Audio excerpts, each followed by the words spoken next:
Well, hello, Jones family. I hope everyone is doing well, and I am very excited that you're going to get a chance to spend some time together. This happens to be a destination that I've been to many, many times in my life, I think 12 to be exact.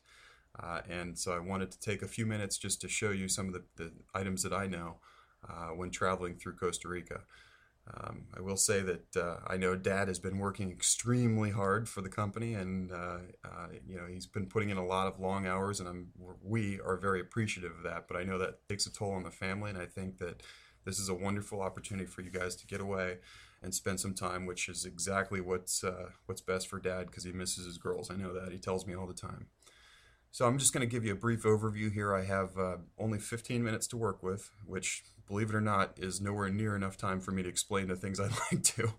So I'll give you some highlights here that hopefully you can use to your advantage when traveling through the country, and I'll try to make it very, very brief. And of course, if there's any questions that you guys have that you need my help with, I'm always a phone call away, which you can get in Costa Rica. You can get a cell phone, or you can call me, collect, whatever you need. You also might want to think about putting Skype on your phones or on your computers, specifically your phone, because if you get near the internet, then you can call for free anywhere in the world using Skype, which I know if you don't have a Skype account, I can get you set up with one very, very quickly. Okay, so you'll be flying into Liberia, which is a fairly unpopulated zone in the northwest corner of the country.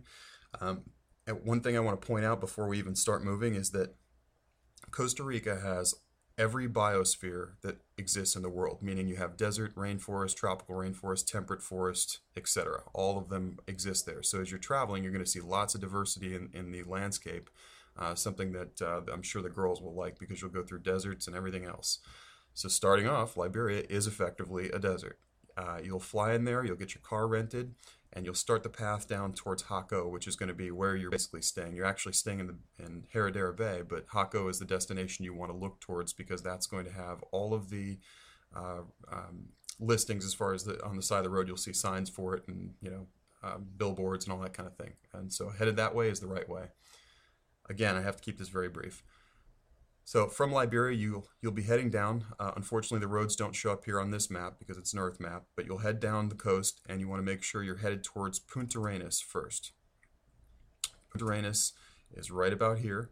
You'll see that from Liberia, it's probably going to be a couple-hour run. When you get to Punta Arenas, there's an interesting spot there that's actually a surf break, one that is world-renowned. And the key issue when you're getting into the Punta Arenas area is there's a city called Barranca right here. You do not want to be in Barranca. The road is going to lead you in. You're going to drive right through Barranca, and you do not want to go to the port of Punta Arenas. You want to continue south towards Caldera. Caldera is a city down lower here. You'll see it when I zoom in. But basically, as you come into Barranca, you have a couple of options. And I think the best option is you just continue straight on the road, no turning. And I think it'll put you on the exact right spot. So you'll see here's the road coming in. You just keep going straight. And the piece that's an interesting place to stop at is this surf break right here. The way you'll know you'll be at the surf break is you'll see this river, Rio Barranca. And Barranca basically flows out into the ocean here at high speed. It hits off of incoming surf, and this rock formation underneath the water forms a surf break that people travel to from all over the world to get to surf. I've been on this wave, and it's broken for 3/4 of a mile on a single ride to give you an idea of how amazing it is. So when you get there, if you've gone to the river, you went too far, you just scoot back in here and head toward the beach right at where this bridge is, and you'll be able to see people riding out there if there's waves. On to the next spot, because I'm now down to 11 minutes. Okay, so you'll head down south from there once you're done to the port of Caldera. Caldera is basically a turning point where you need to head inland. And so once you get to Caldera, you'll know as soon as you get there and you see water on both sides of the car, it's time to turn left. There should be signs headed toward Jaco. There's a little roundabout right there. I don't think you'll have any problem with that. Once you head inland, you're going to continue on the roads up into the mountains now, which you'll start to see some real scenery, which is nice. And then you'll eventually head inland enough where you're going to be passing over a river. It's called the Rio Tarcoles. It's one of the larger rivers in Costa Rica, And I've already informed Bo that when you get to that river, it's very interesting that you stop and get out of the car and take a look what's sitting down below the bridge. It's a tourist destination, and I think you'll be impressed with that, so get your cameras ready.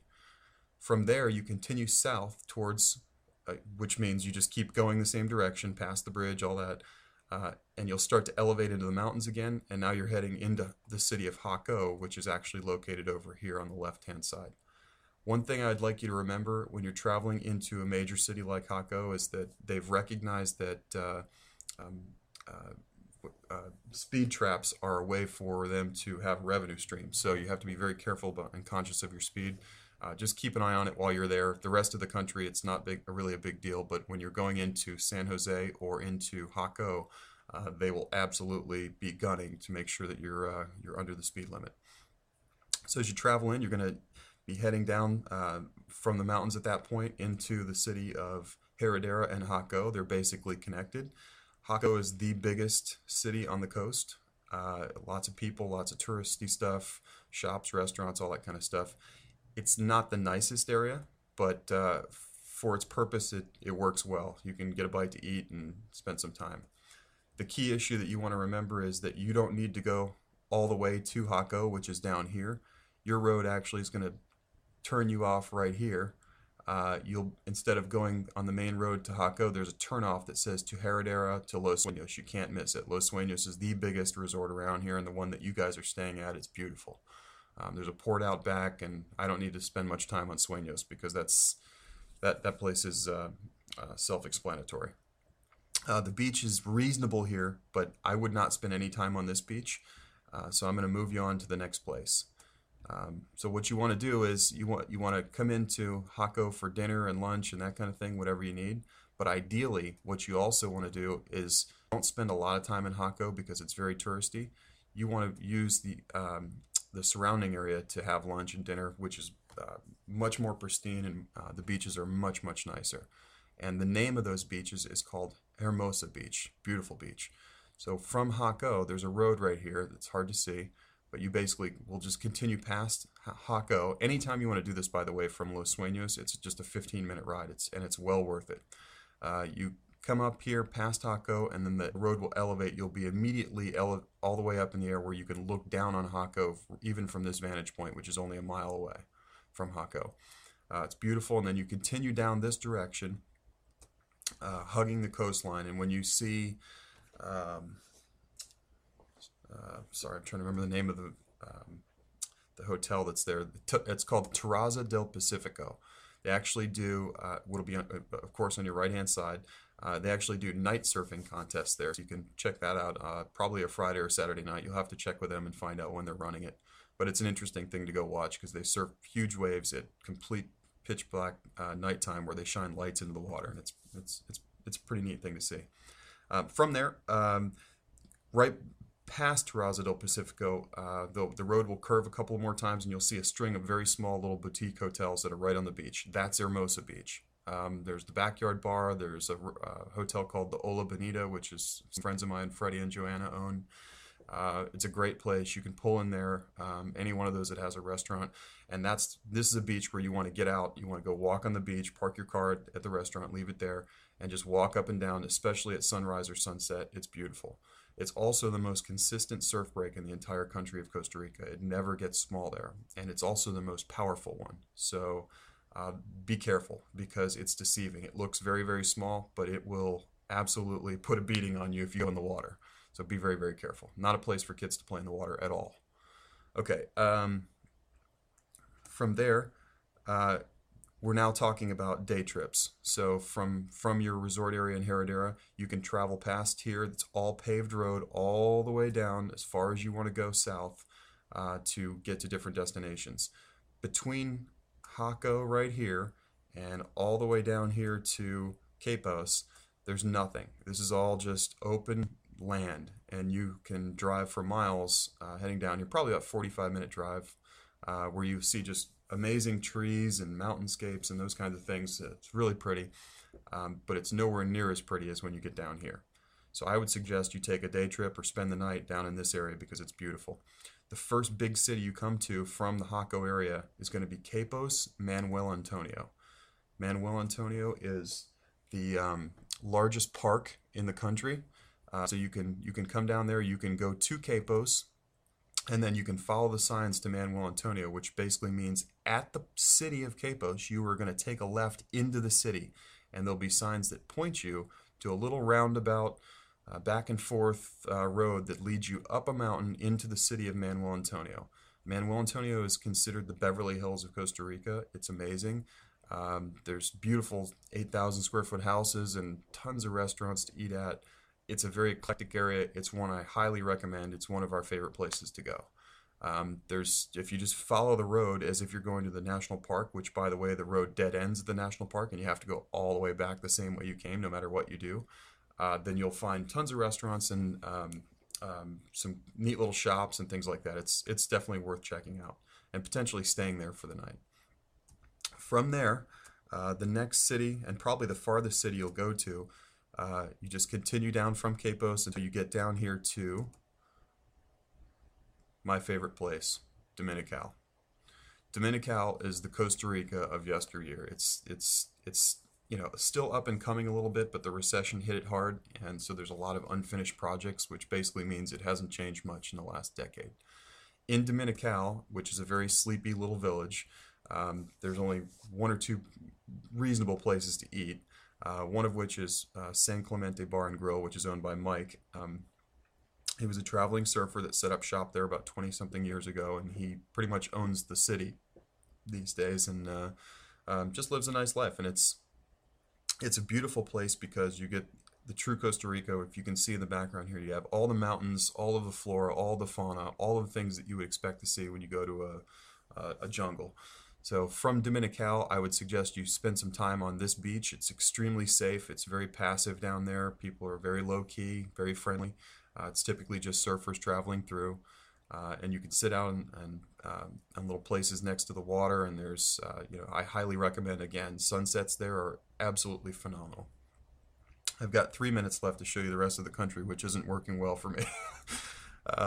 So from Dominical, one of the most amazing drives you'll ever do in your life is you'll go to a city called San Isidro. The way this works is when you're in Dominical, you'll see this river right here. So from the beach, you just simply get back on the road right here, and at the river, you're going to be heading away from away from the ocean. It's very easy to see. You basically just want to follow the river upwards into the mountains. Towards San Isidro. If you have any questions, there's a guard there that'll help you. Typically, there's road construction going on there too. So you're going to follow the road. There's only one road. There's no turnoffs. Just up into the mountains. And this drive from Dominical up towards the city of San Isidro, which is a little farther up, not shown on this map, is amazing because you will go from no elevation to amazing elevation in a very, very short period of time. And there's a restaurant up there called the Miradors, I think it's called, where you can have just a great time because you're sitting out above the clouds looking down and watching the macaws fly by. It's amazing. After that, you'll come back to Dominical, and whether or not you stay there, it's up to you. South of Dominical, there's not a lot to offer until you start going way, way far south, which wouldn't recommend because that's getting down into an area where you don't necessarily even have running water, and you got to be careful when you're traveling with little ones. The only other area of the country that I would recommend seeing, which I do highly recommend, considering where you're staying and how much time you have, is getting over here to Malpais. To do that, you would travel from your Jaco area back up to Punta Arenas, and on that point in Punta Arenas, there is a ferry that you can take, and the ferry will take you right from the end of this point over to the city of Paquera, or there's one other one, but regardless of where you land, once you land, there'll be signs that guide you all the way into Malpais, which is a very interesting part of the country because it's still untouched. When you get to Malpais, it's a very sleepy village. I would suggest staying in Santa Teresa. The hotel I recommend is the Flor Blanca. It's expensive, but it's beautiful. Stay there for one night or so and just be in this area. Traveling there is half the fun, and then when you're there, you can rent four-wheelers and get out and go fishing. I mean, all the things that you want to do, and it's very, very low-key and not a lot of people running around. Okay, guys, well, this concludes my tour. I have 20 seconds left, so I just want to wish you a wonderful, safe, and happy trip. And please be careful because there's a lot of danger over there. You have to be very conscious of what you're doing. So stay close to mom and dad, and we'll see you guys when you get back. Take care.